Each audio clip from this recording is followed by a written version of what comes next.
Hello and welcome to the theological word of today. The word under consideration is the Trinity.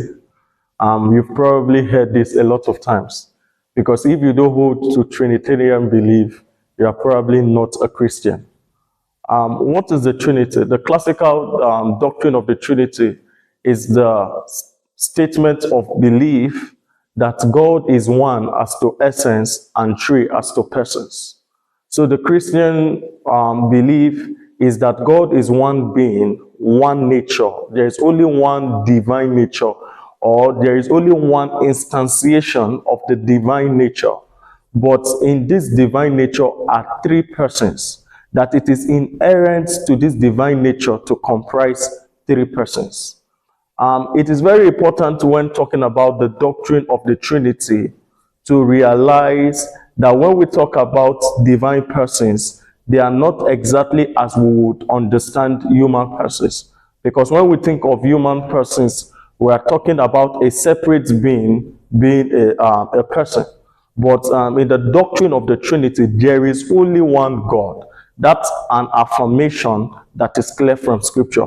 There is only one God. But subsisting in this one God, or in this one being, or in this one divine nature of substance, are three persons. So there is no contradiction. There are three persons: the Father, the Son, and the Spirit.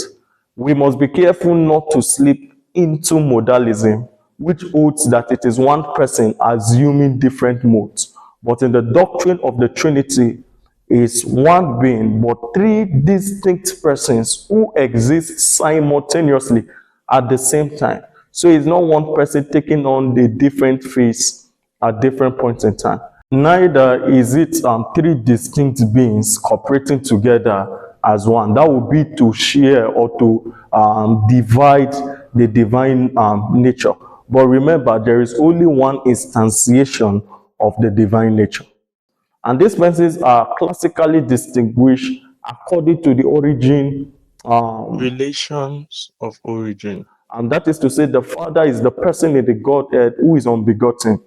The Son is the person, or the second person of the Godhead is the person who is eternally begotten of the Father, and the Spirit eternally proceeds from the Father, or like the Philoque, eternally proceeds from the Father and the Son. And please, it's very important for us to understand that when we talk about eternal begottenness or eternal procession, this is not a notion of time. It is not a modal construct. It's a logical construct. That is to say that by saying the Son is eternally begotten, it's not a matter of time. It's a logical explanation. It's a logical notion. And saying that the Spirit eternally proceeds from the Father and the Son is not a chronological or contingent notion in the sense of chronology, but it's a logical or explanatory concept.